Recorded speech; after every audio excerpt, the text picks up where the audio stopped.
They didn't destroy the portrait. They did something far more deliberate. They repainted it, quietly, surgically, so a face could vanish without anyone ever admitting it existed. And if you stay with me, you'll see why the most dangerous secret in a Gilded Age mansion isn't what's locked away. It's what's still hanging in plain sight. This is the story of the Gilded Age portrait the Belmont family altered to hide a face, and here's the mini verdict up front. Yes, it was altered on purpose, and the first hard proof isn't a rumor or a diary entry, but material evidence in the paint itself. A later layer laid down with a different hand, a different chemistry, and a different agenda. That's not speculation. That's what conservation science is built to detect, from elemental imaging to the telltale logic of overpaint. The moment that opens this case is almost insultingly mundane. An inspection. A sealed room in a Belmont residence, one of those spaces that exist in old houses like an unsworn oath, gets reopened for structural review. A large family portrait is removed from the wall because the plaster behind it has shifted. At first glance, it's the usual Gilded Age theater, rigid posture, polished restraint, wealth communicated through what isn't said. But when the work tilts into a sliver of lateral light, the surface stops behaving like a single painting. You see it, thicker zones where the brushwork turns oddly confident, areas that don't match the original varnish is aging, edges that look managed. And that's where the real Belmont story begins, because this wasn't just any family. August Belmont moved through New York's power circuits as a banker, diplomat, and arts patron. Someone who understood that reputation could be curated as carefully as a collection. His son, August Belmont Jr., inherited the machinery of influence in a city that was literally being remade underneath its feet. In a world like theirs, images weren't decoration, they were governance. So ask yourself, what kind of problem makes an elite family reach back across decades and edit their own official portrait, not to restore it, but to correct it? In the Gilded Age, newspapers could turn whispers into verdicts, and respectability could be lost in a week and never rebuilt. A missing letter, a softened surname, a sudden accidental fire in the wrong drawer. Those weren't melodramatic choices, they were strategies. Overpaint is just the version that still clings to the canvas. Have you ever heard a story like this hidden inside a Gilded Age mansion? If this case reminds you of another sealed room or a forgotten heir, share it below. This channel exists to reveal what the elite have tried to erase. So subscribe, leave a like, and stay close before the details disappear again. Because once that portrait comes down, the wall behind it isn't the only thing that starts to crack, and when the flashlight hits those raised ridges of paint, you realize the mansion wasn't hiding an object. It was hiding a person. In houses like this, a portrait was never just a portrait. It was a contract written in oil and varnish, signed without ink, enforced without a court. Between 1870 and 1910, when American money was learning how to masquerade as American nobility, the walls became archives, quiet ones, curated ones, where lineage could be displayed as certainty. Guests might sip sherry beneath the chandelier and pretend they were admiring brushwork, but everyone in that room understood what they were really reading: alliances, legitimacy, succession, a marriage announced without words, a bloodline made visible, a future protected. That's why the first unsettling detail in the Belmont portrait isn't the overpaint itself, it's where it sits. Conservators can argue pigments and binders all day, but placement is harder to rationalize away. The repainted section occupies the kind of space reserved, by convention, for someone central rather than decorative, not a child. Tucked near the drapery, not a cousin softened into the background, but a figure positioned to anchor the composition. In Gilded Age portraiture, hierarchy was spatial. The painter didn't just capture faces, he arranged power. And in that arrangement, the missing presence was not meant to be forgettable. Step closer, and the lie becomes physical. Light skims the surface and catches a ridge that shouldn't exist. Thicker paint laid like a bandage over an older wound. You can almost hear the room change when a flashlight moves across it. The faint rasp of the canvas reacting to cold air after decades, the soft click of a case latch, the hush that falls when professionals stop narrating and start simply looking. A conservator's gloved finger hovers, then pulls back, as if even touching the surface would make it worse. The portrait is calm in the way only expensive things can be, calm enough to pass as truth unless you insist on the right angle. In the Gilded Age, families like the Belmonts didn't fear scandal the way ordinary people do. They feared permanence. A scandal could be managed with a dinner invitation list, a discreet donation, a lawyer who knew which editor to call. But permanence, an image fixed on a wall, reproduced in society pages, passed down as how it was, that was dangerous if it contained the wrong person. A face included could imply a marriage acknowledged, an heir recognized, a relationship legitimized in the only language that mattered inside those parlors: visibility. And a face excluded could perform the opposite miracle, turning someone real into someone unprovable. There were rules to this world, and they were rarely written down. An heir wasn't only a matter of blood, it was a matter of acceptance. The right schools, the right introductions, the right pew, the right summer address. A family could suffocate a rumor by starving it of oxygen. No mention in letters that survived, no names in guest books, no place in photographs filed into albums that grandchildren would one day inherit. Newspapers could be influenced with access and advertising. Uncomfortable stories could be redirected into safer gossip. A quiet dispute could be settled with trusts and conditions, written so politely they read like etiquette. And if something still threatened to surface, an indiscreet witness, an old friend who didn't know when to forget, there were always more direct solutions. Letters misplaced, diaries borrowed, a trunk sent to storage that never returned. The public record, in theory, belonged to everyone. In practice, it was porous to money and time. That's why portraits mattered. They were the public record that couldn't be cross-examined. They sat in drawing rooms like sworn statements, seen by guests who would carry the image into other rooms, other cities, other families. The portrait didn't have to speak. It only had to be consistent. And consistency was the currency of respectability. So imagine the decision behind that. Overpaint. Someone didn't wake up and restore a masterpiece out of sentiment. Someone authorized an alteration, quietly, deliberately, because the original told the wrong story. A brush was hired, or a hand inside the household was instructed, and the work was done in the one place where it wouldn't look like an intrusion, within the portrait's own logic. Overpaint that follows the folds of a sleeve, shadow that pretends to be drapery, a neutral background thickened until it becomes a blank wall. Where a person used to be, you have to ask what kind of fear creates that level of care, not panic. Panic destroys.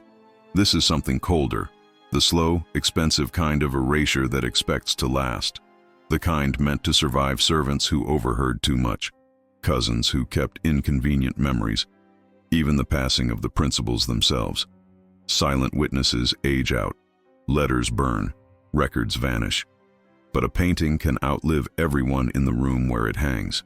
And if you were the family, would you have the courage to leave a portrait like that on the wall, knowing it has been lying in silence for more than a century? Or would you do what they did, keep it visible, keep it normalized? Because the boldest secret is the one displayed with enough confidence that no one thinks to question it. The most revealing part is what comes next. Because a choice like this doesn't end at the frame. If the portrait was altered, somebody approved it, somebody paid for it, somebody arranged the timing so. It happened without gossip.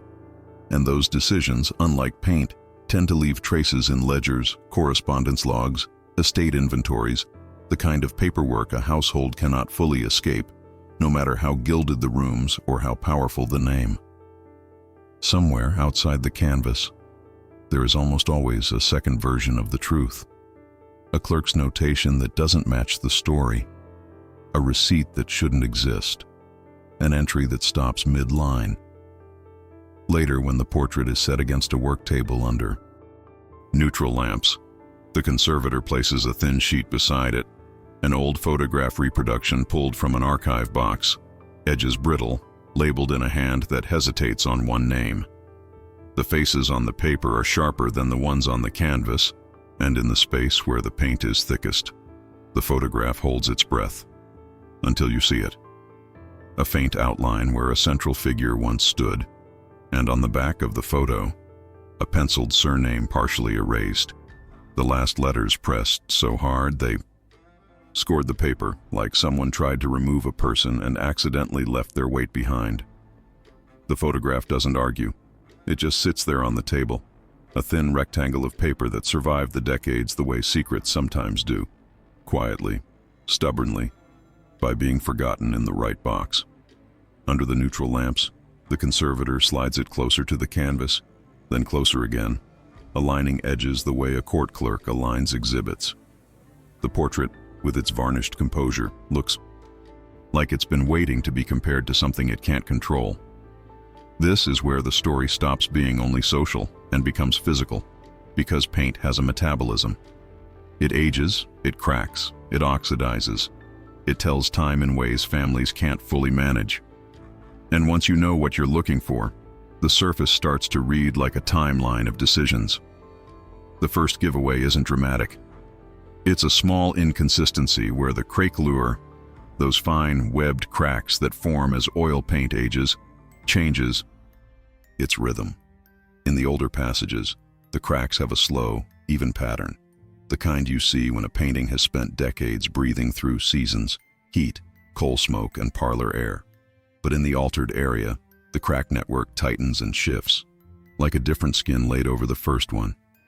It's the visual equivalent of a sentence in a letter where the handwriting suddenly changes mid-line. Nothing is wrong in the obvious sense. It's worse than that. It's coherent in the wrong way. A technician leans in and angles the light. A faint ridge catches, then disappears, then catches again as the beam moves. You can almost hear the varnish respond, soft, dry, old. The conservator doesn't speak immediately. A pencil is set down with a careful click. A notebook page turns slowly, as if turning too fast might make the conclusion feel less earned. The testing begins the way modern truth often begins, with something impersonal. Tiny samples, so small they look like dust, are taken from areas already compromised by age, lifted with a scalpel that barely touches the surface. Under magnification, those grains become a landscape, pigment particles, binder residues, microscopic layers stacked like geology. In one cross-section, the stratigraphy is clean. Ground, underpaint, original color, varnish. In another, there's an extra layer that shouldn't be there, an overpaint sitting between time and memory, sealed under a later varnish, hidden not by darkness, but by normalcy. Then, there's the color itself. Not what it looks like, but what it is. The Gilded Age palette, those rich earths, lead whites, certain blues, has a chemical fingerprint. Later, materials have their own. A pigment introduced after the portrait's supposed completion date doesn't announce itself like a confession, but it does show up like a passport stamp in the wrong decade. And when that happens, the room gets quieter. Because now the painting isn't possibly touched up. Now it's documented as having been intervened upon, later, deliberately, with materials the original painter could not have used. That shift matters. In the elite circles of the Gilded Age, restoration was common enough to be polite. Smoke from fireplaces, gaslight soot, humidity from summers in Newport or Saratoga, paintings suffered, and families paid to keep their walls pristine. But what the lab results point to here isn't maintenance, it's intent. The added paint isn't spread broadly to rejuvenate faded tones. It's concentrated in a particular zone, shaped around a particular absence. A closer look at the brushwork confirms it. The overpaint doesn't enhance jewelry, doesn't sharpen lace, doesn't brighten a crest. It goes after structure, facial volume, the subtle architecture that makes a person recognizable. The contour where a cheek would catch light is softened into background. The edge of a jawline is blurred into shadow. The bridge of a nose, something painters build carefully because it anchors a likeness, is diminished until it becomes an ambiguity. It's as if someone tried to erase a human without leaving a blank space that would look like erasure. Not a removal, but a neutralization. And neutralization takes access. A painting like this wasn't kept in a hallway where anyone could brush past it.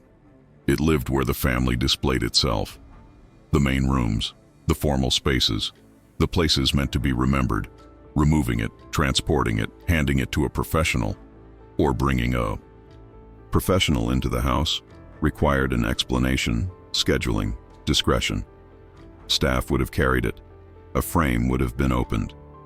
Someone would have been told, in the quiet language of wealthy households, that certain questions were not part of the job. The act itself becomes a clue. This wasn't the work of a random hand. It required permission. That's the unnerving hinge in this chapter, because in a world built on legacy, permission is rarely given lightly. Families didn't authorize this kind of thing unless the alternative was worse. A portrait is a public oath.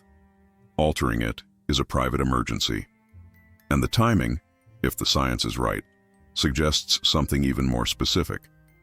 The intervention likely happened at the edge of eras, somewhere between the late Gilded Age and the dawn of the Hollywood Golden Age, when America's culture of image-making was shifting from parlor walls to mass reproduction. Photographs and newspapers, studio publicity and society columns. Faces became, portable. Reputations traveled faster. A rumor could outpace a carriage. In that environment, an official portrait wasn't just for guests. It was for history, for reproduction, for the kind of visual record that could be referenced long after the people involved were beyond questioning. This is where the Belmont portrait starts to feel less like art and more like a controlled narrative. Because if a face was removed, then a story was edited. And if a story was edited, it wasn't edited for aesthetics. It was edited for survival. Think about what had to be protected. In the logic of old money, legitimacy isn't only blood, it's paperwork. It's who gets named, who gets introduced, who gets seated, who is permitted to be visible in the family's curated continuity. A central figure in a portrait implies recognition. Recognition implies obligations, inheritance paths, trusts, marriages, the subtle architecture of who belongs. If someone needed to disappear from that visual contract, it, suggests they had once been close enough to matter, then suddenly dangerous enough to erase. The painting now becomes a kind of crime scene where the weapon is discretion. It holds the gesture of a cover-up without ever stating the crime. And the house around it seems to cooperate. Sealed rooms, missing inventories, quiet gaps in otherwise obsessive documentation. The Gilded Age loved records, ledgers, guest books, correspondence files, because records were power. But the same obsession that built those archives also built the instinct to control them. When a family wanted something gone, they didn't always burn everything. They removed the key pieces, then let the rest remain, because a partial archive can be more convincing than an empty one. The conservator slides the photograph again, matching the faint outline to the thickened paint. In the old image, there's a presence where the portrait now offers only atmosphere. The eyes in the photograph seem fixed in a way the canvas refuses to be.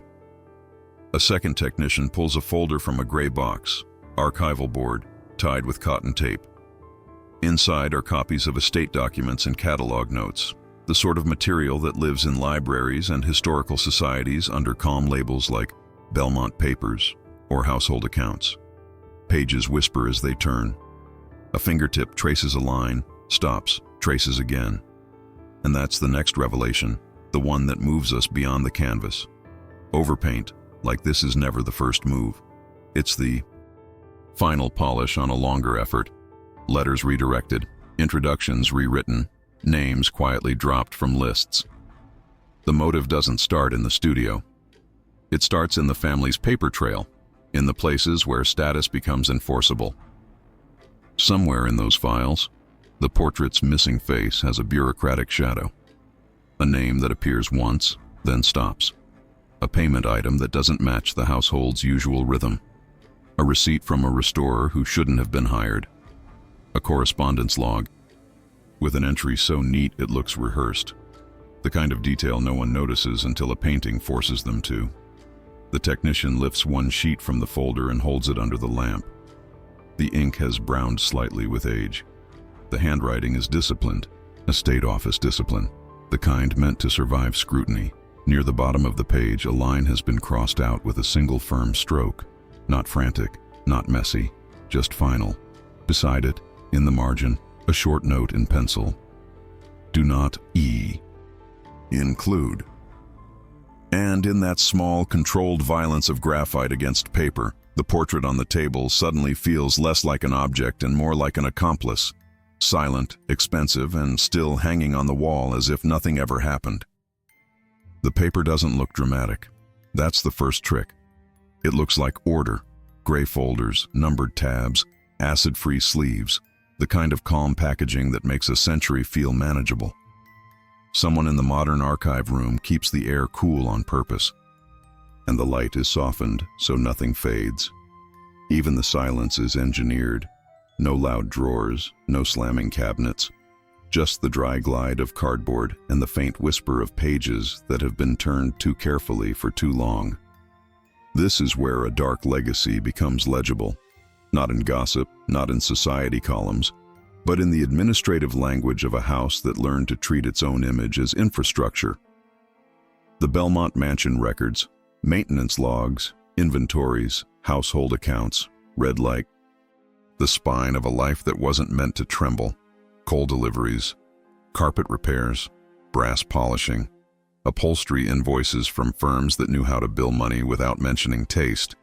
In the Gilded Age, the elite ran their homes like institutions, with clerks who wrote as if the paper might someday be audited by history, and sometimes it was. A researcher lays one ledger open beneath a foam cradle. The binding creaks like a restrained complaint. A pencil hovers above the margin as if even graphite might be too loud. The entries move in steady columns and then, without announcing itself, one line breaks the rhythm. A small payment categorized under something harmless, something almost polite. Artistic adjustments, no artist's name, no description, no location noted, just an amount that is too deliberate to be casual and a date that sits uncomfortably close to the window the conservators estimated for the overpaint. It's the kind of phrase you'd miss if you weren't already listening for it. Because the wealthy didn't always burn evidence. They diluted it. They used generalities like a veil. Adjustment, correction, improvement. Words that implied maintenance, not motive.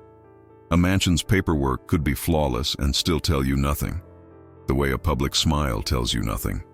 But when you place that ledger line beside the material proof on the canvas, those incompatible cracks, that altered oxidation, the neatness starts to look less like record-keeping and more like choreography. Another folder slides across the table. This one holds a series of internal inventories, lists of fixtures and valuables, compiled for insurance, for trustees, for the kind of institutional continuity that matters when families think in generations. A typewritten page includes the portrait as an asset, not as art. Large family portrait, gilt frame, formal hall. Then, on a later revision, the wording changes slightly. The portrait remains, the value remains, but a note appears that doesn't belong to ordinary maintenance. Correction necessary for institutional preservation. It's such a strange sentence to meet in the wild. Not restoration, not cleaning, not repair. Correction. And not for beauty, but for institutional preservation. The phrase feels like a handshake between two worlds. Private legacy and public posture. As if the painting had crossed a threshold from household belonging into something the house needed to protect as part of its official face.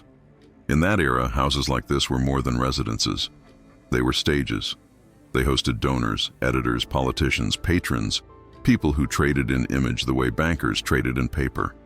The family portrait wasn't simply decoration.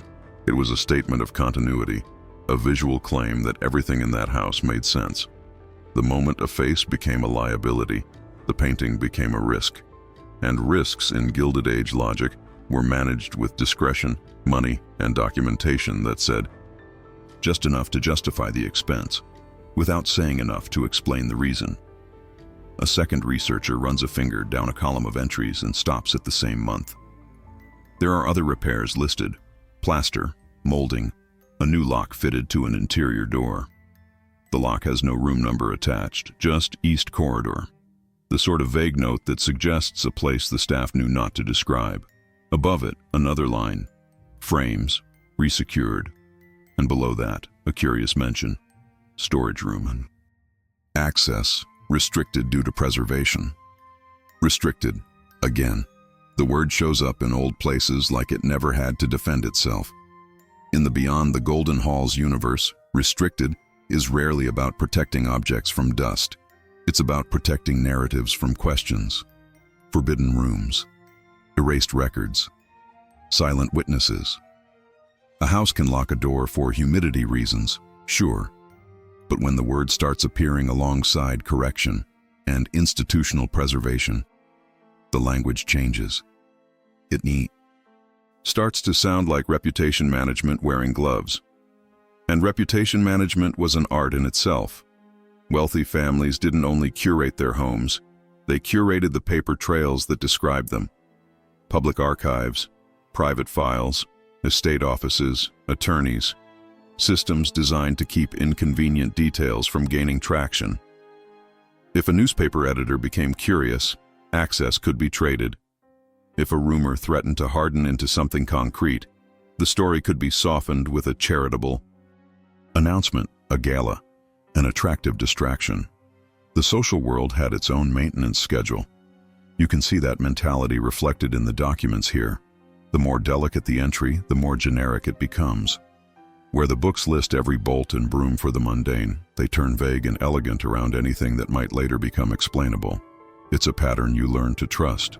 Specificity for the trivial, ambiguity for the dangerous. A thin envelope inside one folder contains a receipt on heavy paper, the kind businesses used when they wanted their invoices to feel like invitations. The letterhead is half faded, but the typography still carries confidence. The description is minimal. Consultation and treatment of surface irregularities.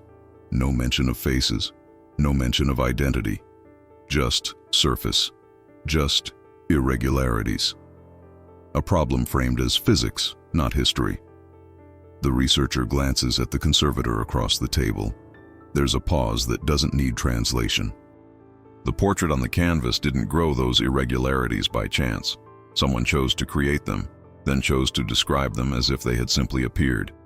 This is the moment the case sharpens.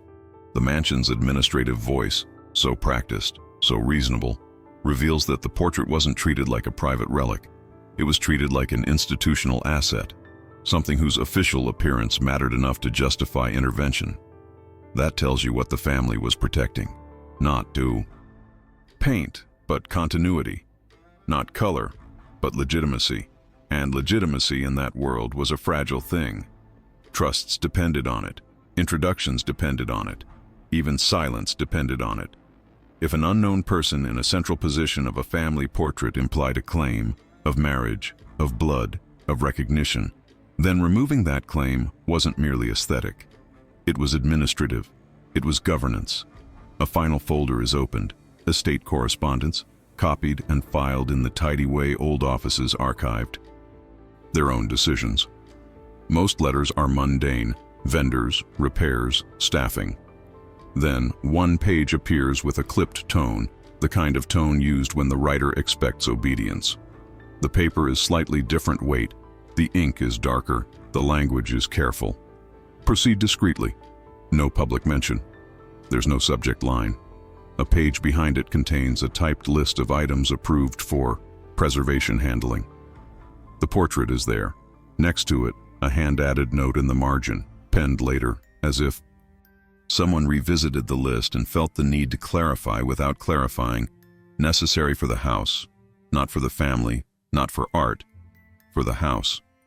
The researcher closes the folder slowly, like shutting a door that doesn't latch properly. The room remains quiet, but the quiet changes shape. When an institution uses the word preservation, It is rarely protecting pigment. It is protecting a name. And somewhere in these records, between the vague invoices and the clipped directives, there will be a point where the portrait stops being a painting and becomes a correction, where a person becomes an irregularity, where a face becomes something the house itself was instructed to forget. The next step isn't on the canvas anymore.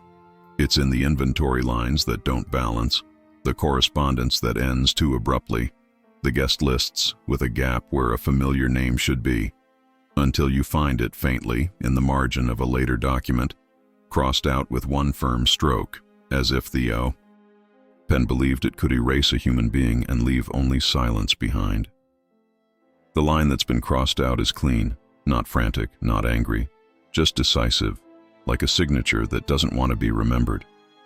The ink is darker at the beginning of the stroke and fades slightly at the end, as if the hand pressed down hard, then eased up. An unconscious tell you only notice when you've been staring at old paper for too long. Next to it, the penciled note, "Do not include," looks almost casual. That's what makes it unsettling. A person reduced to a clerical preference. Back at the work table, the portrait waits beneath its lamps. The missing area sits where gravity would naturally pull the viewer's attention. Near the core of the composition, close enough to the central figures that the painter would have had to build the relationships deliberately. Who leans toward whom? Whose shoulder overlaps whose sleeve? Which glance acknowledges which presence? In a Gilded Age portrait, placement is not decorative, it's legislative. That is why the hypothesis has teeth. If the erased face had been peripheral, the overpaint would have been easier to disguise as a background correction. But this is a zone built for significance. The underlying structure, what remains of it, suggests an original figure whose head would have created a visual triangle with the primary sitters, anchoring the entire arrangement. The painter's logic is still there, stubborn beneath the later layer, like a sentence you can't fully redact because the paragraph no longer makes sense without it. So who gets erased from the center of a family's official image? In the polite mythology of the Gilded Age, families were clean lines. Marriage, heirs, continuity, the same names repeating like a hymn. In the actual machinery of elite life, there were always soft spots where reality pressed against that mythology. Children born outside marriage who were raised quietly elsewhere, then discussed only in euphemism. Alliances made and broken in a single season when a scandal threatened the wrong circle. Illnesses, especially those that implied weakness of mind or blood, treated as moral failures rather than medical conditions, hidden not for the patient's sake, but for the family's stability. Even grief could become inconvenient if it didn't align with the narrative of strength. Old money didn't always hide wrongdoing. It hid irregularity, and irregularity was expensive to manage.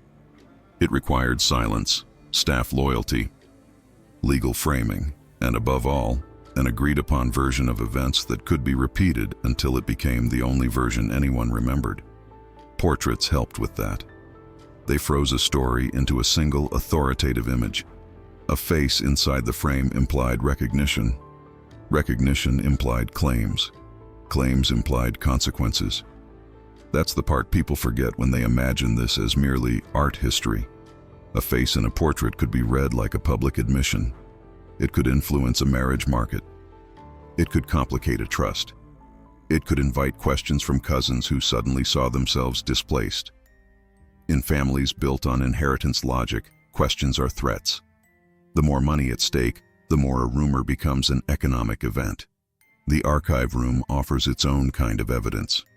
Not proof in the courtroom sense, but a pattern of behavior. The way certain categories become vague right where they shouldn't. Artistic adjustments. Correction necessary for institutional preservation. Proceed discreetly. A house taught to speak in abstractions whenever the truth would be too specific to survive. Golden Age secrets aren't always locked in forbidden rooms. Sometimes they're flattened into administrative language and filed under maintenance. Then comes the private correspondence, always the most dangerous place to look, because it's where human intention leaks out before it can be polished. One envelope, thinner than the others, holds a letter on stationery that still smells faintly of old paper and smoke. The handwriting is restrained, not elegant, as if the writer didn't want style to become a clue. The letter has been folded and refolded, the creases rubbed soft by fingers that hesitated. A line in the middle is underlined once, firmly. Remove visual references. Not remove the portrait, not alter the painting. Remove visual references. It's the kind of phrase that assumes the listener already understands the scope. The name that follows is partly obscured by time and handling, but enough remains to suggest it was never meant to travel outside this room. And below it, worse than a command, there is justification written like an apology that refuses to admit wrongdoing, for the sake of the family. That's the moment the hypothesis stops being speculative and becomes structurally plausible. Someone close to the nucleus had become risky, close enough to have once been included, risky enough to later be removed. In that world, an inconvenient heir didn't have to be illegitimate in the cinematic sense.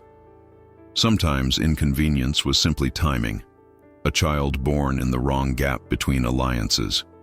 Sometimes it was temperament, a person who couldn't be managed, who talked too freely, who resisted the quiet choreography required in a drawing room full of editors and bankers.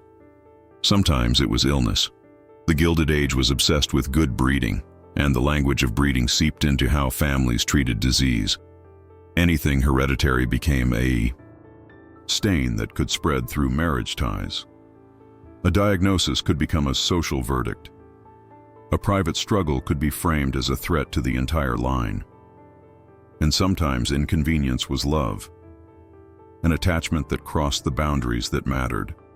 Religion, class, ethnicity, reputation, a choice that forced the family to decide what it valued more, the person or the structure that person belonged to. The portrait doesn't tell us which of these is true, yet, but it tells us what kind of decision was made. Erasing someone from the official image is not a neutral act.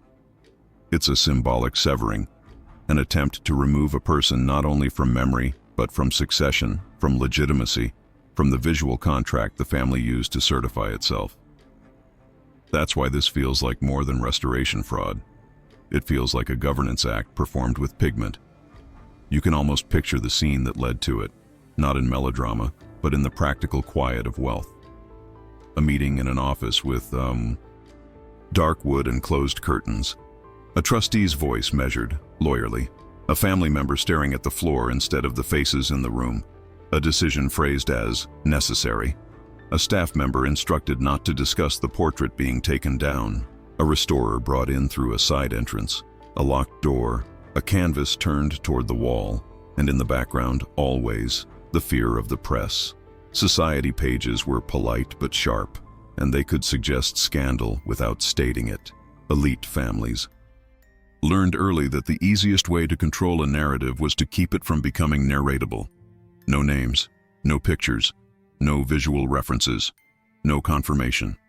So here is the question that hangs in the air now, heavier than the portrait itself. Faced with a decision like this, would you protect the family name or the truth about who was excluded? Because the Belmonts, whoever made the call, chose the name. They chose continuity. They chose the house. And once you accept that, the next move becomes inevitable. If someone was erased from the image, someone else benefited from that absence. An heir's removal doesn't happen in a vacuum. It rearranges the center of gravity.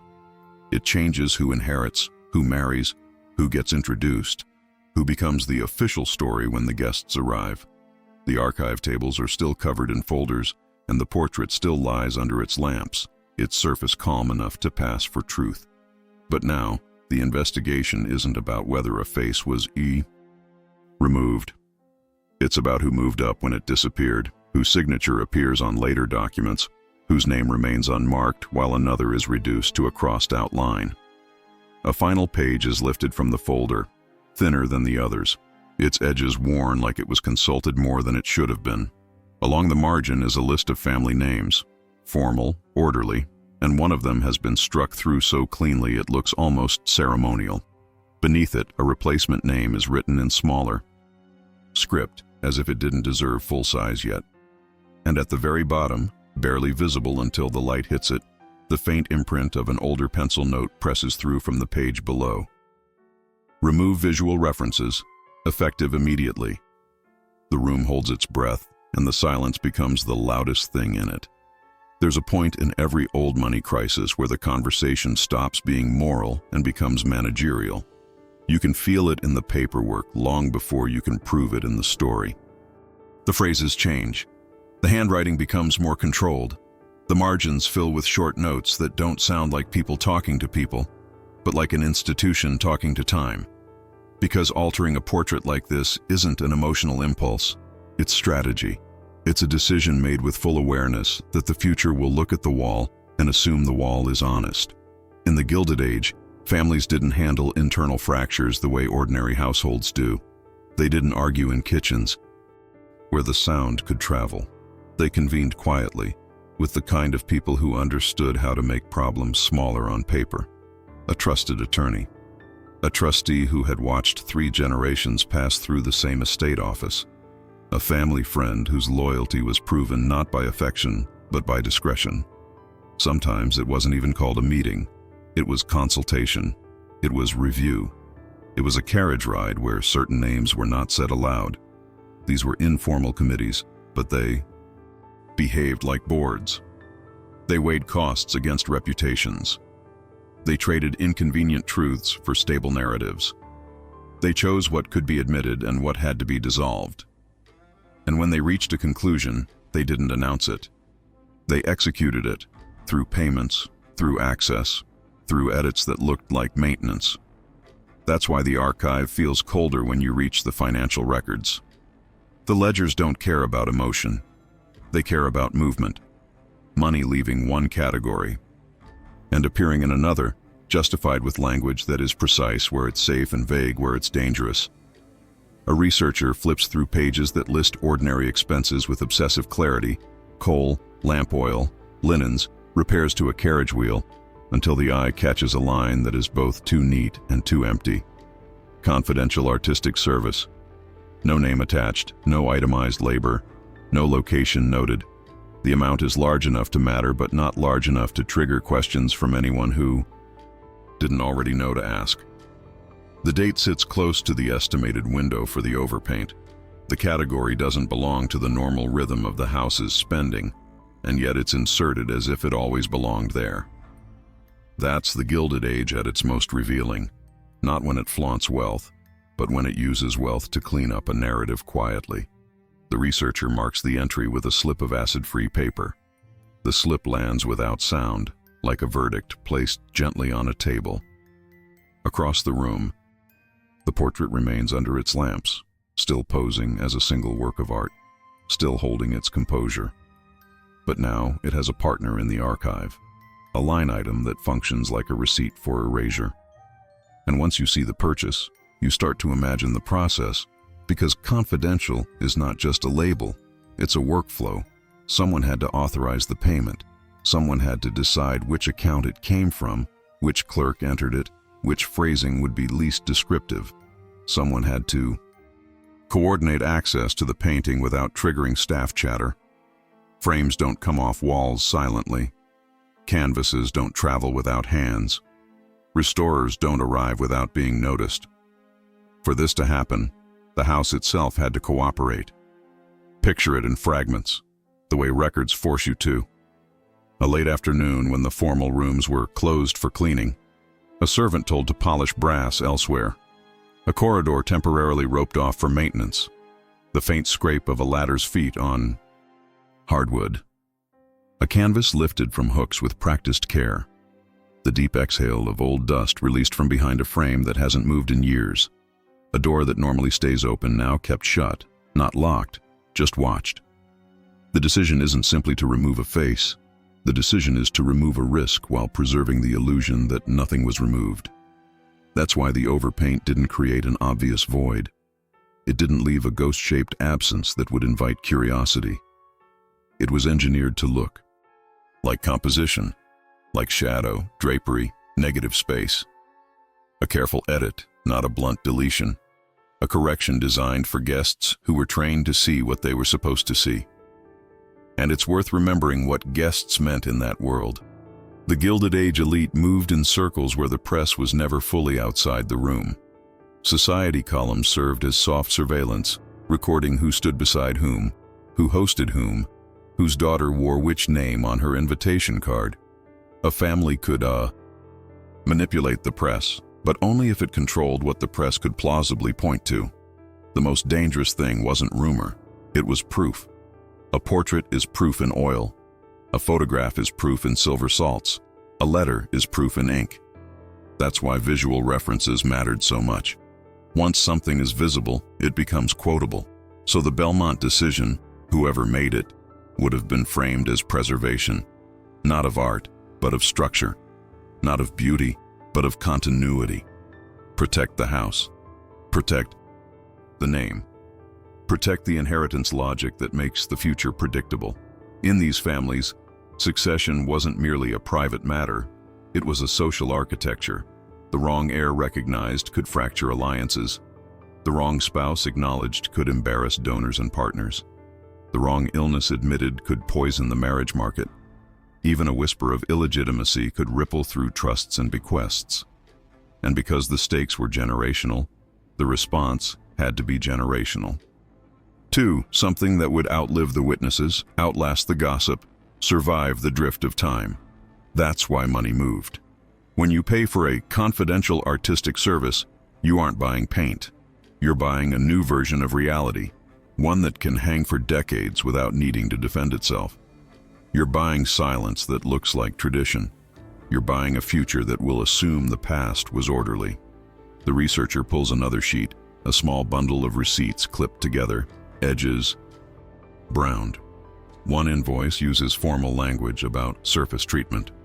Another refers to protective coating. A third is the most revealing because it tries too hard to be innocent. Adjustment to ensure institutional consistency. That last word, consistency, belongs to branding as much as it belongs to conservation. It suggests that the house had an official face it meant to maintain. And then you notice a detail that shifts the weight again.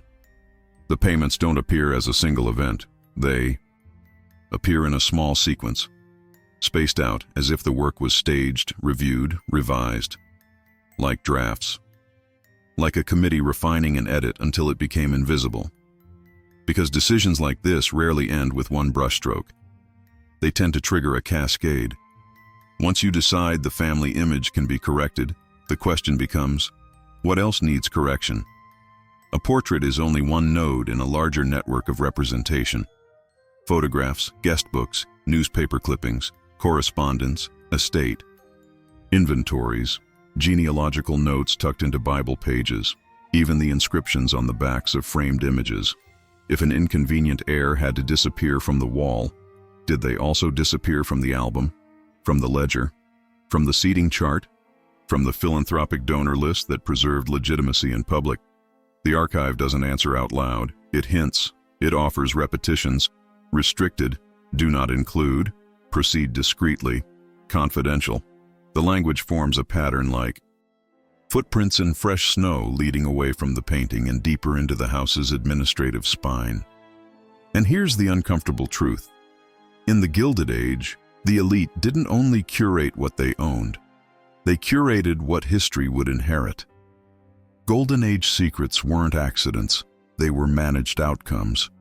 The past was edited the same way the present was managed, through access, through money, through silence that could be purchased and maintained.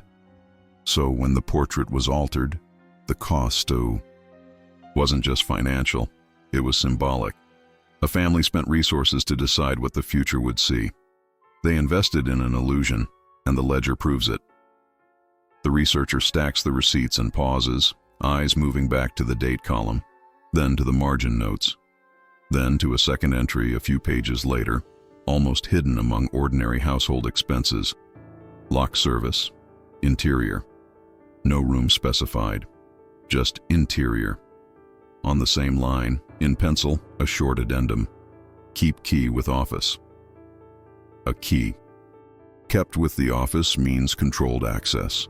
Controlled access means controlled witnesses, and controlled witnesses mean the story isn't confined to the portrait. The folder closes with a soft, final thud. The lamps hum faintly over the canvas. Somewhere beyond the archive room, the mansion's corridors exist in their old geometry. Some doors mapped, some not, some rooms remembered, some politely unnamed, and the portrait, still lying flat, holds its edited silence while the paperwork suggests the edit was only the beginning. Because the moment an elite family chooses what the future will see, the decision spreads, quietly, into everything that future might one day use as proof. The researcher reaches for one last document, a folded maintenance sheet with a faint watermark. At the bottom is a hand-sketched floor note, rougher than the rest, as if copied in haste. 2 lines mark a doorway, but the label beside it is crossed out and rewritten. The rewritten word is simple, almost harmless. Storage. Except the door is in a place where storage doesn't make sense, tucked behind the formal hall where the portrait once hung. And next to it, in smaller script, a final instruction that feels less like maintenance and more like an oath, not on public plan.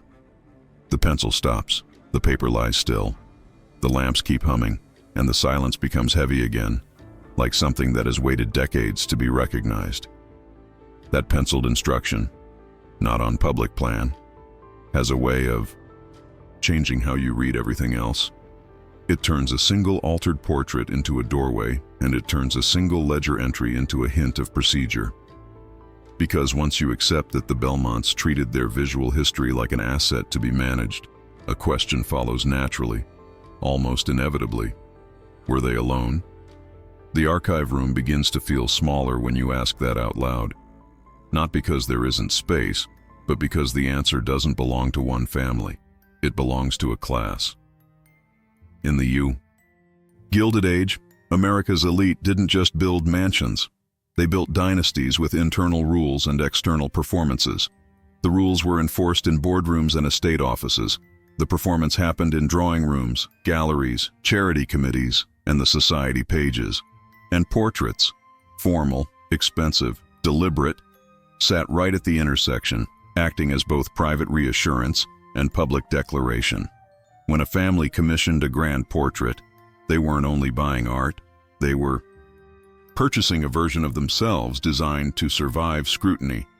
So when conservators see overpaint that doesn't behave like restoration, overpaint that targets identity, that flattens a face rather than brightening a background, it triggers a professional instinct. Check for parallel cases. Not to accuse, not to sensationalize, but to understand whether the Belmont alteration is an anomaly or a recognizable type. That's how patterns begin, quietly, across institutions that don't talk to each other, until someone forces the conversation. A researcher pulls a different set of notes from a separate folder, not Belmont labeled this time. These are comparative references, the kind scholars compile when they're trying to situate one object inside a larger practice. Names appear like distant lights: Whitney, Gould, families whose fortunes were so large they became weather systems. Their homes were not simply private. They were semi-public theaters of legitimacy. Their portraits hung where visitors, sometimes rivals, sometimes reporters, sometimes trustees, could read them like headlines. And in those records, you start to see familiar language recur. Not identical, but rhyming. Surface treatment. Corrective work. Confidential service. Adjusted for display. The phrasing always leans toward caretaking, never toward intention. The effect is always the same. The paper gives you a reason you can repeat without inviting the next question. In one set of notes, a conservator describes crackalure that breaks in an unnatural boundary, as if one era's aging stops and another begins mid-gesture. In another, a pigment reading suggests a post-period addition placed with surgical specificity, concentrated around a figure's head and shoulders rather than dispersed across the work. These aren't dramatic in the Hollywood sense. They're dramatic in the administrative sense, because they imply access, consent, and a deliberate decision to reshape what the future will see. And that's the unnerving part. If you can identify one instance of memory editing in paint, you can usually identify the conditions that made it possible: wealth, discretion, professional skill, and a social incentive strong enough to justify intervention. Those conditions weren't rare among the elite. They were standard. The Gilded Age was an era of consolidation, of railroads, trusts, mergers, reputations. Internal tensions weren't just personal, they were structural. Families expanded quickly, often messily. Second marriages, rival branches, inheritance disputes that looked polite in court filings and ugly in private letters. Children who didn't fit the narrative, partnerships that collapsed, illnesses that families treated like stains. If the house was a machine designed to convert money into legitimacy, any internal irregularity was a mechanical fault that needed correction. So you begin to see the logic. When tension rises, the visual record becomes a tool, not proof of wrongdoing, proof of stability, proof that nothing changed, proof that the line remained clean. And in that sense, the Belmont portrait doesn't feel like an isolated crime against art. It feels like one example of a broader habit, the quiet recalibration of public family memory, performed with the same confidence that built libraries and hospitals and endowed universities. The difference is that philanthropy was meant to be seen, editing was meant to disappear. This is where Golden Age secrets become more than a phrase. The Hollywood Golden Age didn't invent image management, it industrialized it. But the Gilded Age practiced it early, in slower motion, on canvases and in albums, and in the paper trails of estate offices. Before studios hired publicists, families hired attorneys and discreet restorers. Before press agents controlled headlines, society committees controlled access. The mechanisms were different. The objective was the same: shape the story, restrict the evidence, control the witnesses. And the witnesses, in these cases, are often silent by design. The staff who carried canvases through hallways are long gone. The clerks who entered confidential artistic service in a ledger never wrote why.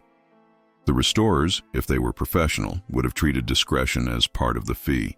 Even the institutions that now house these objects, museums, historical societies, estates converted into heritage sites, inherit not only the artifacts, but the curated gaps left behind. That's why the Belmont case matters. Not because it proves the worst rumor, because it demonstrates the method. If there's a pattern, it means the problem isn't one family's scandal. It's a system of preservation that protects names more faithfully than it protects truth. And systems are easier to investigate than individuals. Individuals can be romanticized. Families can be defended. But a system leaves repeating behaviors. Similar invoices, similar euphemisms, similar timing around. Moments of internal tension. A system creates the same kind of silence across different houses, different dynasties, different decades. It teaches archives how to speak without saying anything. The researcher's pencil taps once against the table, an absent habit, like knocking on wood without believing in luck. A new page is turned, and there it is again. A vague entry in a maintenance ledger that becomes oddly specific only in its refusal to be specific. Another phrase that treats identity like an imperfection to be smoothed, adjusted for institutional consistency. You've seen it before. Maybe not those exact words, but the same impulse. Now the question shifts. If the Belmont portrait was edited, and if similar edits appear elsewhere, not as accusations but as correlations, what triggered them? What moments of tension required this kind of visual correction? A broken alliance? A disputed heir? A disease that couldn't be admitted without consequence? A relationship that threatened the structure? A name that needed to vanish so another could inherit in peace? The answers aren't on the canvases. The canvases are the final product. The answers live in the administrative ecosystem that made the edits possible. The estate offices, the trustees, the private committees, the attorneys, the controlled access to archives, the selective donation of papers to public institutions. The missing box that was never cataloged, the letter that didn't survive. And if there really is a system, if this is pattern rather than exception, then the most useful evidence won't be the dramatic confession. It will be the repetition, the small, consistent habits that show how the elite curated what history would inherit. The archive room seems to lean into that thought. The lamps continue humming. The folders wait. The portrait lies flat, its edited surface smooth enough to look inevitable. Across the table, a stack of comparative notes grows. Whitney, Gould, other dynasties whose names still echo in buildings and endowments, whose reputations outlived their private chaos. The researcher reaches again for the Belmont file, as if returning to the source after seeing the wider map. The "not on public plan" note sits there like a hinge. If the pattern exists, this instruction isn't just a one-off. It's a sign of a workflow, a way to separate the official version from the working version, the public plan from the private reality. A final sheet slips out from the back of the folder, thinner than the rest, as if it was never meant to be handled often. It contains a simple list: rooms, objects, display items, typed neatly. Someone has added pencil marks beside several entries. One mark is a small X. Another is a short line. Beside portrait, formal hall, there's a single word written in the margin, faint but unmistakable: revised. And directly beneath it, in a hand that presses too hard, as if the writer needed the paper to remember what people wouldn't, there's a second note, pointing away from the portrait and toward something else in the house. Something mapped in one version and absent in another. Doorway removed from visitor route.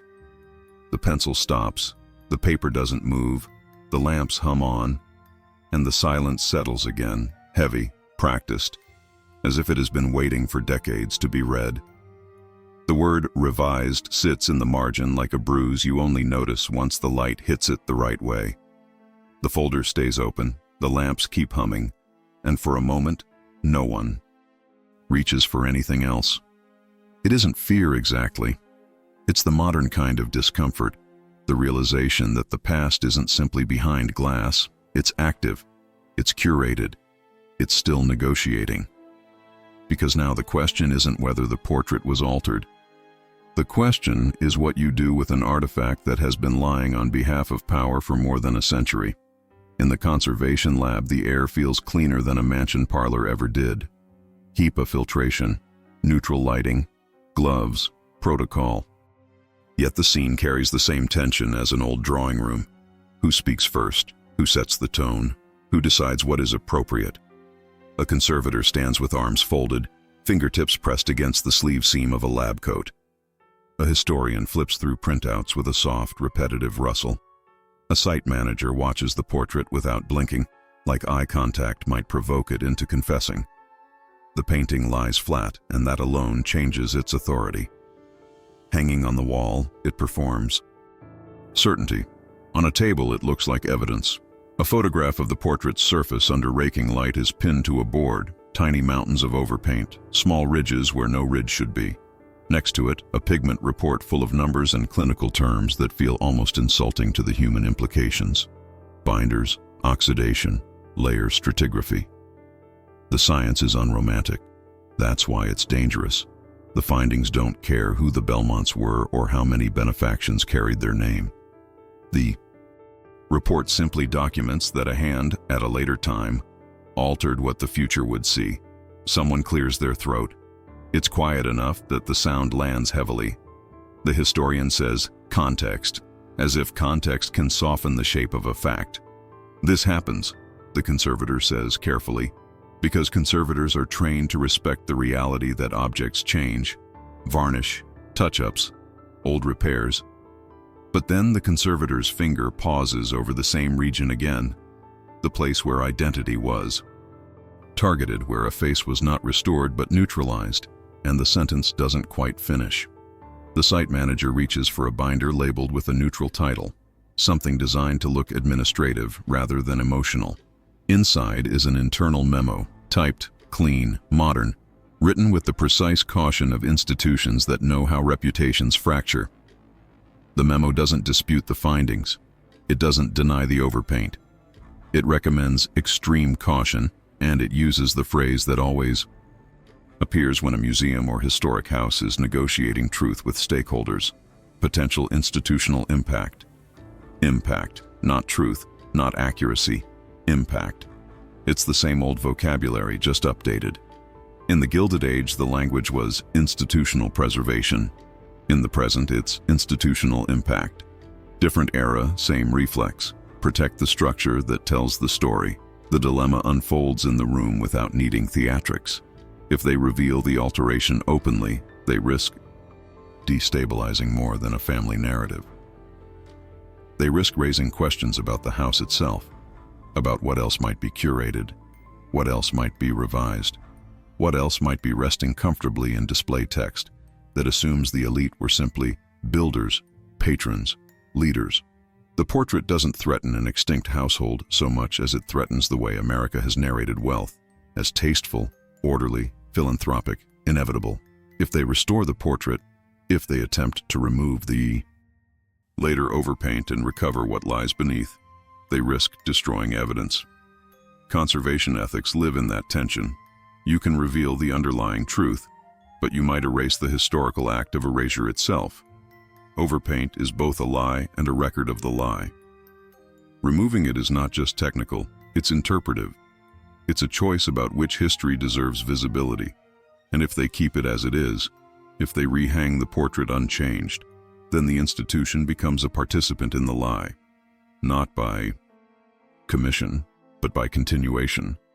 The painting would keep telling the curated story, and only a few people would know it had been repainted to protect a name. The room takes on the quiet choreography of a committee, the modern version of those informal Gilded Age councils that managed crises behind heavy curtains. There's no top hat, no cigar smoke, no carriage waiting outside. But the dynamic is familiar. A legal advisor joins by speakerphone, the voice slightly tinny, reminding everyone that donor relations, community perception, and press narratives can transform a conservation finding into a cultural fight. A communications director suggests framing, a word that feels too perfect in a room with a portrait on a table. Framing, as in the literal frame, as in the story around it. The conservator turns a page in the report slowly. The paper makes a small crackle, like something dry being tested. We can document, they say, and there's relief in that option because documentation feels safer than decision. High-resolution imaging, layer maps, an interpretive panel that acknowledges alteration without naming motives, a digital reconstruction that suggests what might be underneath without physically intervening, modern tools that let you speak without touching. But then the historian gestures toward the archive folder still open on the table, the one that contains confidential artistic service, revised, and doorway removed from visitor route. The paper trail isn't neutral. The language is deliberate. It implies that the house has been curated before, not only through objects but through routes, access, what visitors were allowed to see. And suddenly the debate isn't only about a painting, it's about whether the institution is willing to admit that it, too, is a product of curated history. A quiet moment passes as someone reads the memo again. The phrase "impact institutional" hangs in the air like a polite threat. No one says scandal, but the room contains it anyway. No one says legacy, but the portrait is built from it. No one says power, but everything on the table is evidence of how power behaves when it expects to outlive witnesses. This is the part modern audiences often underestimate. The past doesn't end. It migrates into institutions. It becomes plaques, guided tours, scholarship, gala fundraisers, donor walls. And when a single object disrupts the narrative, when a face is revealed to have been edited out, what's at stake is not only one person's absence, it's the credibility of the story around the elite. So let me ask you quietly the way this channel prefers to ask things. What would you do if you discovered that the official history was literally repainted? Would you strip away the overpaint and risk losing the physical trace of the lie? Would you leave it intact and risk becoming complicit? Or would you do the most modern thing of all? Publish the evidence in careful language and let the public decide what it means. Outside the lab, the mansion waits with its practiced calm. Tour routes remain tidy, rope barriers stay in place. Certain doors remain staff only. The public plan remains, if not identical, then stable enough to feel true. And yet, once you know a doorway was removed from the visitor route, you start noticing how many paths inside a historic house are designed not for architecture, but for narrative control. Back at the table, the portrait's altered region looks smooth, almost gentle. Like a kindness, that's the final insult. Erasure rarely looks violent in these places. It looks tasteful. It looks preserved. It looks like tradition. A decision is postponed because postponement is a decision that feels non-committal. The memo is filed. The portrait is covered with a protective cloth, the fabric settling across the canvas with a soft exhale. Someone turns off one of the lamps and the hum fades. The room grows dimmer by a degree, as if the building itself prefers the findings to remain in shadow. And that's when the last detail catches, an image that refuses to leave the mind. The cloth shifts slightly as the air changes, and the edge of the canvas peeks out, revealing the same section where a face was once constructed and then softened into nothing. The light grazes it one last time, and the overpaint reflects differently than the original, a quiet shimmer that betrays its later hand. When an image lies for long enough, it doesn't accuse. It waits to be read correctly. The cloth stays over the canvas, but the room doesn't feel covered anymore. Once you've seen the seam where one era's paint gives way to another, you start noticing seams everywhere, between what a mansion shows and what it protects, between what a dynasty celebrates and what it quietly corrects. The lab lights are off now, leaving only the low ambient glow from a hallway fixture, and in that dimness the portrait feels less like an object and more like a decision that has never stopped being enforced. Because in the Gilded Age, power wasn't just the ability to accumulate wealth. It was the ability to decide what counted as reality. Money built the house, memory built the dynasty. The portrait, formal, balanced, perfectly composed, was meant to perform stability. It shows a family arranged the way a public wants them arranged. Calm faces, controlled gestures, a sense that everything belongs. That's the surface story. The story meant for visitors who arrived with manners and left with impressions.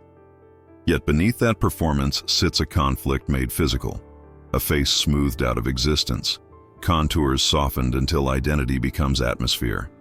The painting celebrates continuity while hiding disruption, and the contrast is the most honest thing it contains. It's almost elegant, the way the lie is constructed. The overpaint doesn't scream, it blends. It respects the palette enough to look faithful. It behaves like discretion, expensive, practiced, almost tender. The elite understood something that Hollywood would later systematize. The most persuasive illusion is the one that feels inevitable. If you can make an absence look like composition, the audience won't suspect editing. They'll assume the frame is complete. And that's what makes the missing face so revealing. It isn't only the disappearance of a person. It's a demonstration of authority, of who gets to be seen, who gets to be named, who gets to be remembered, in a world where inheritance was both legal structure and social choreography. Visibility was currency. Recognition could be granted, but it could also be revoked. The portrait was a contract on the wall, and the overpaint was a renegotiation written after the fact.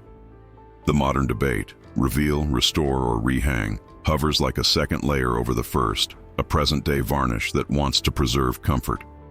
The memo's phrase, institutional impact, still echoes, because institutions, like families, learn to protect their narratives. The uneasy part is realizing that the mansion story has been told for decades with confidence, and confidence can be a kind of inheritance too. Visitors want certainty, donors prefer dignity. Tour scripts like clean endings. But the canvas doesn't offer clean endings. It offers a wound that has been carefully dressed. A historian reopens the folder because paper is safer than paint. The pages make that soft, papery rasp that sounds like time being handled. And the archive, unlike the Portrait doesn't pretend to be beautiful. It pretends to be objective. That's its power. The ledger's confidential artistic service line has no poetry, which is why it lands so hard. It suggests coordination, authorization, expense, the kind of effort you don't spend unless the alternative is intolerable. The archive confirms what the painting implies. This was not an accident, and it was not small. A face absent from a portrait is never a neutral absence. It is the residue of a choice. The Gilded Age taught America to admire wealth as if it were character. It taught the public to confuse patronage with virtue. It wrapped power in architecture and called it legacy. But legacies are edited, often by people who know exactly which details would make the story unstable. That's what the portrait is telling us now. The elite image of America, calm, competent, benevolent, may have been constructed not only through what was displayed, but through what was removed. Hidden heirs, silent witnesses, erased records, forbidden rooms made staff only, a visitor route designed to bypass the door that shouldn't be noticed. When you step back, the case stops being only about the Belmonts. It becomes about the machinery of prestige itself.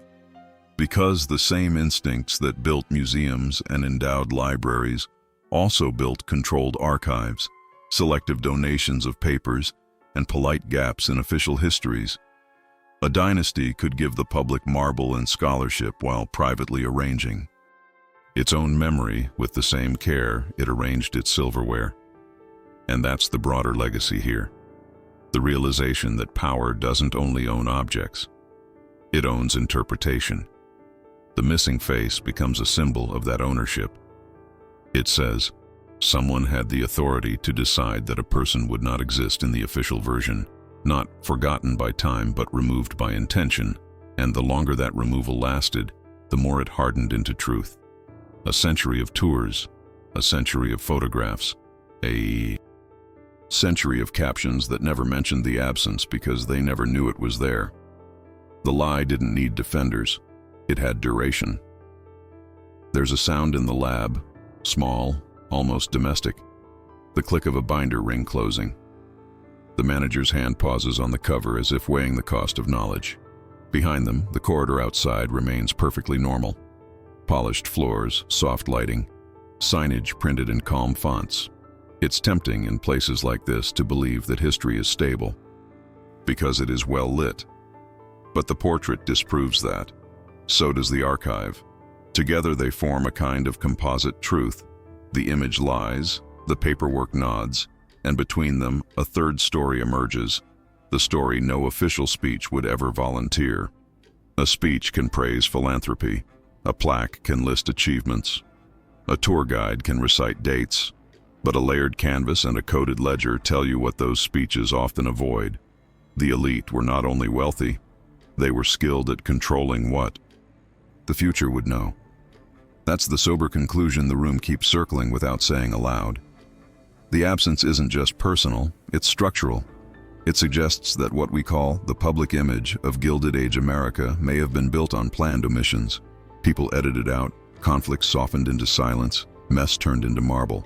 And once you accept that, you start to look at other things differently. The way a genealogical chart in a display case feels too clean. The way a guest list ends abruptly. The way a letter collection has a missing year. The way a locked door is described as storage. The way certain portraits are anonymous, when families were obsessive about naming. The cloth shifts slightly again, a whisper of fabric against wood. A corner of the canvas is visible, and the altered region catches a trace of light from the hallway. Just enough to show that the overpaint reflects differently than the original. Just enough to remind you that the lie has a texture. Right? Historian slides one final document from the back of the file, a typed inventory addendum that looks like it was meant to be routine. At the bottom, a list of display items approved for public interpretation. Several entries are clean, one entry is not. Beside it, a pencil mark cuts through a name with a single firm stroke, and beneath that stroke, faintly, as if the paper itself refused to cooperate, the original letters remain impressed into the fibers. The page lies still. The ink has dried. For decades. The building is quiet, and the absence, at last, starts to feel louder than any portrait ever hung in the hall. The letters pressed into the paper don't read like ink anymore. They read like pressure. Like someone tried to erase a name and only succeeded in pushing it deeper into the fibers, where it can't be seen at first glance, but refuses to disappear completely. That's the strange lesson of this case. Editing doesn't eliminate the past. It reorganizes it. It teaches the future. Where not to look. And once you notice that, the Belmont portrait starts to feel less like an isolated act of concealment and more like an early draft of something America would soon perfect. Because the shift from the Gilded Age into the Golden Age wasn't only a change in fashion or technology. It was a change in how narratives were manufactured. In the Gilded Age, image control was slow, physical, architectural, portraits, guest lists, estate ledgers, curated rooms, a visitor route designed to avoid certain doors. By the time the Golden Age arrives, that same instinct has multiplied. It becomes scalable. It moves from walls into print, from private albums into public biographies, from whispered committees into authorized versions that travel farther than any carriage ever could. The portrait is the bridge between those worlds. Its altered surface doesn't just hide a face, it creates a foundation for the story that comes later. This is what makes the alignment so unsettling. When you compare the edited image to the family's later public narrative, everything fits too well. The portrait presents a clean continuity. No awkward figure, no ambiguous relationship, no visual complication that might invite questions. And the later official accounts echo that cleanliness with the same quiet confidence. The wrong years are simply not discussed. The complicated names are omitted. The story becomes smooth, philanthropic, inevitable. A dynasty described as if it had never had to manage. Discomfort. That kind of perfection isn't natural, it's curated. In the lab, a historian lays out copies of later materials, published profiles, commemorative texts, institutional write-ups that speak of legacy the way a house speaks of preservation. Pages turn and certain phrases recur: respectable, distinguished, pillar, enduring. The words are tidy, the kind of language that makes power feel like a public service. And yet, when the eye catches what's missing, when a timeline skips, where a human life should leave a trace, the text begins to resemble the canvas. Both are constructed to celebrate stability. Both are built on absence. The old tactic was to control what could be seen. The new tactic is to control what can be said. That's the cultural handoff from Gilded Age discretion to Golden Age packaging. Once mass media expands, once photographs reproduce, newspapers circulate, memoirs sell, and a family's reputation becomes part of America's broader mythology, editing becomes more than damage control. It becomes brand management. The elite learn to tell their own story before someone else does. They learn to authorize biographies, to donate selected papers to institutions, to build archives that contain enough truth to feel credible and enough omission to remain safe. They learn that the best way to protect a dark legacy is to replace it with a luminous narrative. And when that happens, physical edits like overpaint begin to make perfect sense. A portrait is the visual anchor. Once it is corrected, everything else can orbit it: captions, catalog entries, guided tours, scholarship that relies on available records. If the central image is clean, the public story can be clean. If the face is gone, the questions lose their obvious starting point. This is why the Belmont alteration matters beyond the canvas. It demonstrates the earliest form of a later technique. When you can make image and text agree, you can make the audience stop looking for a third story. The lab feels quiet again as someone points to a passage in a later profile, an innocuous sentence praising family continuity, written decades after the supposed crisis window. The sentence isn't false in the way lies usually are. It's false in the way curated histories are false, by being too harmonious. It slides past complexity with a practiced smile. It speaks as if no one was ever removed. A conservator, hands still gloved, moves to the portrait and angles a light at the altered region. The reflection shifts, subtle, telling. The overpaint catches differently than the original. It's a visual reminder that the neat narrative is built on a material intervention, that the official story had help. And that's the deeper continuity between these eras. The Gilded Age didn't merely accumulate money, it built systems to protect meaning. The Golden Age didn't invent image control, it amplified it, polished it, distributed it. The same instincts, silence, discretion, selective records, curated appearances, simply found faster vehicles. A portrait can be revised once. A biography can be revised endlessly. A version can be repeated until it becomes fact. So when the altered Belmont portrait aligns perfectly with the family's later public narrative, it stops feeling coincidental. It feels engineered. The painting wasn't changed to match the past. It was changed to secure the future. And now, in the present, the institution faces the strangest consequence. The portrait and the texts agree too well. The archive's euphemisms line up with the published commemorations. The visitor route matches the public plan. The omissions are consistent. Consistency is the fingerprint of a system. A file is closed. A binder clicks shut. The room's ambient hum returns and the portrait rests under its cloth as if it has gone back to sleep. But the evidence hasn't gone anywhere. It's on the canvas. It's in the ledger. It's in the language that avoided naming what was. Removed. And if there's one rule in Beyond the Golden Halls, it's this. When image and text agree too perfectly, it's usually not truth. It's editing. A hand slides one last paper from the stack, an official timeline prepared for public display. At the bottom, a gap where a year should be is covered by a neatly printed line break, the kind used to make absence look like formatting. Behind it, barely visible through the thin sheet, the darker outline of an older page shows a different structure, an earlier draft, where a name sits exactly where the line break now falls. The pages lie still, the cloth doesn't move, and the silence settles back into place. Heavy, practiced, and waiting. The printed line break on that official timeline looks harmless until you realize it's doing the same job as the overpaint, turning absence into design. In the lab, someone sets the timeline aside, and it lands softly on the table, paper on paper, like a decision trying to sound neutral. The portrait remains covered, but the room feels as if it's holding its breath, waiting for the only question that matters now. Do you bring the face back? A conservator loosens the edge of the cloth, not fully lifting it, just enough to expose the altered region. Under the low light, the overpaint catches with that faint modern sheen again. Subtle, but different.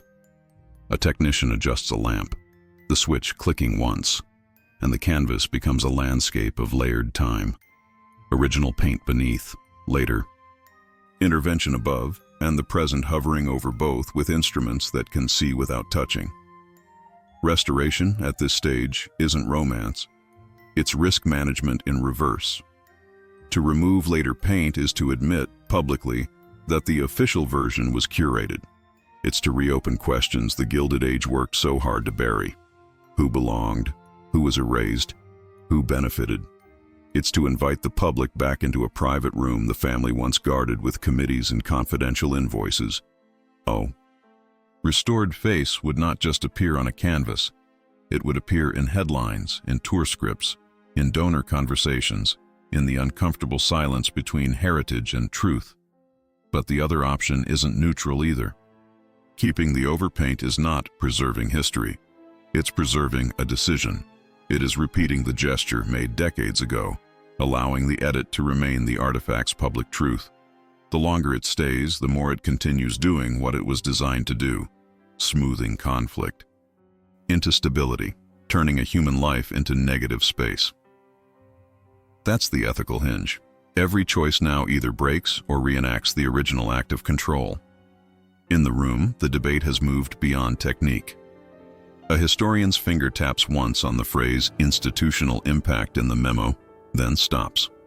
A site manager looks toward the corridor where tours pass, where visitors absorb curated certainty without knowing they're walking through a narrative built from omissions. Someone mentions contextualizing, the modern word for telling the truth gently. Someone else says irreversible, and the air tightens, because everyone knows what that word means in conservation. One wrong move, and you don't get a second draft. The portrait waits, patient in the way only objects can be. It doesn't demand scandal. It doesn't perform outrage.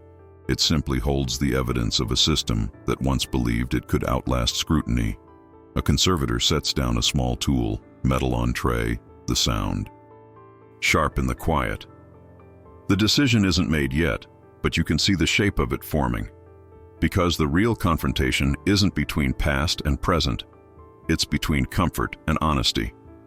In Beyond the Golden Halls, secrets rarely end with a confession. They end with a choice. Do you keep the curated version because it's easier to live with? Or do you let the evidence speak, even if it reshapes the story you've been telling for generations? The cloth slips a fraction more, revealing the boundary, where old craquelure meets the newer layer. Two eras touching like rivals forced into the same frame. Beneath that boundary, barely suggested by the geometry of the composition, lies the space where a face was built, then softened into nothing. And on the table beside the canvas, the ledger stays open to the same line it has always refused to explain. Confidential artistic service. The ink is dry, the paper is still, the room is quiet, and the silence feels heavy, like something that has waited long enough to be seen. The tool has been set down, the lamp dimmed to a low institutional glow, and the portrait, still half-veiled beneath its cloth, rests like a verdict postponed rather than denied. Beside it, the ledger remains open to the same restrained phrase, ink browned by decades and yet unnervingly fresh in its implication. Confidential artistic service.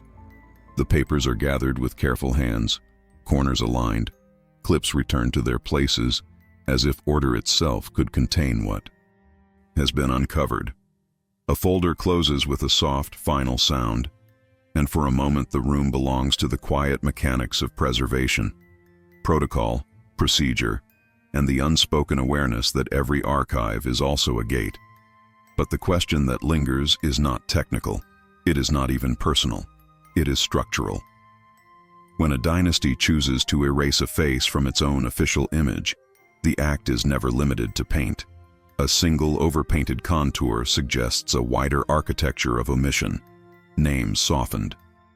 In correspondence, years trimmed from timelines, visitor routes adjusted around doors that should not be approached, inventories written with elegant vagueness where specificity would become dangerous.